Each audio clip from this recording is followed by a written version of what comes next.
मुझे पहचानते हो?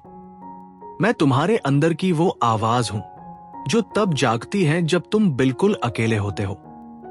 मैं वो वक्त हूं जो निकल चुका है और वो मौका भी हूं जो अभी आने वाला है। मैं लाइफ हूं और तुम सब मेरे स्कूल के स्टूडेंट हो।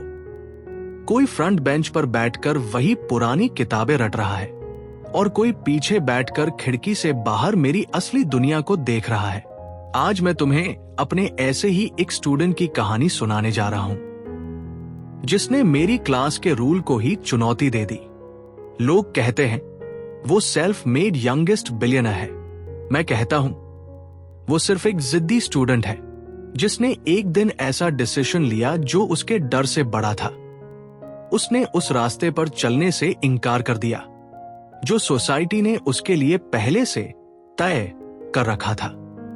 Welcome to the first lesson, the decision to not follow the expected path.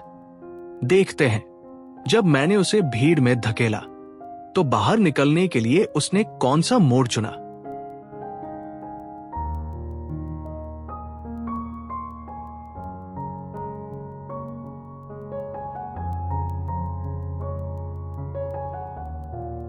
Bangalore की गलियां और 90s का वो दौर जहां डिग्री को लोग सबसे बड़ी अचीवमेंट मानते थे और डिग्री ही आपके सक्सेस का पैरामीटर तय करती थी।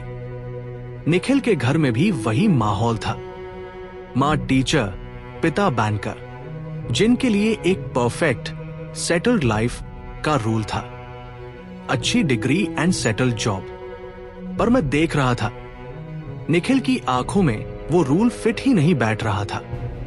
उसके लिए 2+2 हमेशा 4 नहीं होता था। चेस की बोर्ड्स पर वो घंटों बिताता। जानते हो क्यों? क्योंकि वहां हर चाल का एक आउटकम होता था और स्कूल में वहां आउटकम की कोई क्लैरिटी नहीं थी। एक दिन उसने एक अनयूजुअल चाल चल दी। 15 साल की उम्र में, जब दुनिया बोर्ड एग्जाम्स की तैयारी कर रही थी, निखिल ने अपना बैग उठाकर एक कोने में फेंक दिया। उसने डिसाइड कर लिया कि वो स्कूल नहीं जाएगा। जरा सोचो उस घर की खामोशी, वो खामोशी जो चीख रही थी, माता पिता की उम्मीदों का टूटना, पड़ोसियों के ताने। और जब मैंने निखिल से पूछा, तुमने ये फैसला क्यों लिया? तुम्हारे पेरेंट्स बिल्कुल भी खुश नहीं हैं। तो उसने कहा, मम्मी को लगता है मैं रास्ता भटक गया हूं। पर सच तो यह है कि मुझे वो रास्ता ही पसंद नहीं है। मुझे दिख रहा है कि जो मेरे सीनियर्स कर रहे हैं, डिग्री, जॉब, रिटायरमेंट, वो मेरे लिए एक स्लो डेथ जैसा है। मुझे कोई शॉर्टकट नहीं चाहिए, मुझे बस मेरा रास्ता चाहिए। फिर मैंने उसे परखा। मैंने उसे अकेला कर दिया। न स्कूल, न फ्रेंड्स, न डिग्री। उसने एक्सपेक्टेड पाथ को ठुकरा दिया था। पर अब उसके पास खोने के लिए सब कुछ था और पाने के लिए सिर्फ एक आइडिया।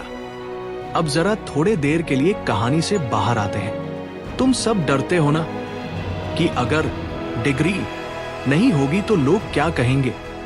निखिल भी डरता था, लेकिन उसने उस डर को अपना दोस्त बना लिया। एक स्टूडेंट की तरह उसने मेरी एक सबसे बड़ी लेसन समझ ली थी। Status is the enemy of growth. उसे पता था कि अगर वो 4 साल कॉलेज में बिताएगा तो वो 4 साल खुद से दूर रहेगा। उसने सिक्योरिटी को बेचकर वक्त खरीद लिया। एनालिटिकल पॉइंट ऑफ व्यू से देखो तो ये कोई इमोशनल डिसीजन नहीं था। It was a trade, the skill arbitrage. जब तुम्हारे पास डिग्री नहीं होती तो तुम्हें इतना बेहतरीन बनना पड़ता है कि तुम्हारा काम तुम्हारी डिग्री बन जाए।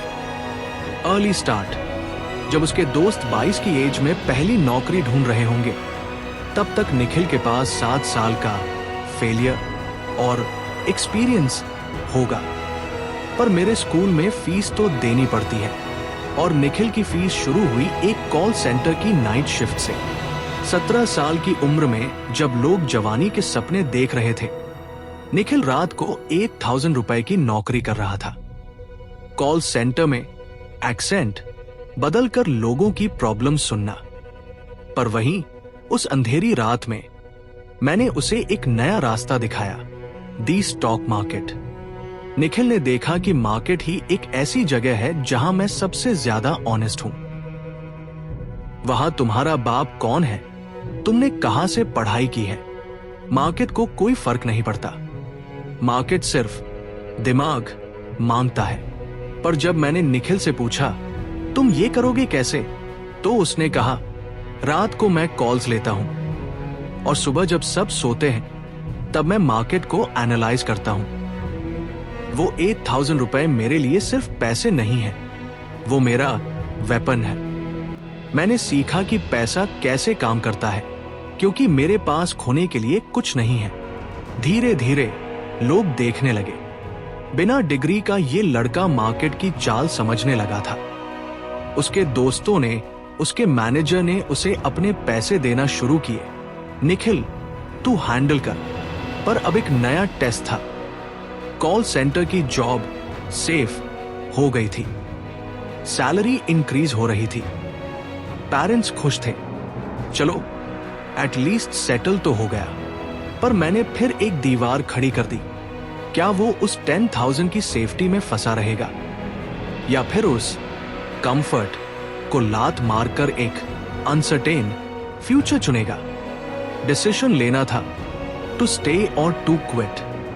मैं अक्सर तुम्हारे सामने एक सेफ एग्जिट रखता हूं ताकि तुम आगे ना बढ़ सको। निखिल ने वो एग्जिट ठुकरा दिया। उसने तय किया कि वो भेड़ चाल से निकला है तो अब पूरी तरह बाहर जाएगा। लोग कहते हैं वो पागल था, मैं कहता हूं वो मेरा सबसे होनहार स्टूडेंट था। उसने एक्सपेक्टेड पाथ तो छोड़ दिया था, पर अब उसे सर्वाइवल सीखना था।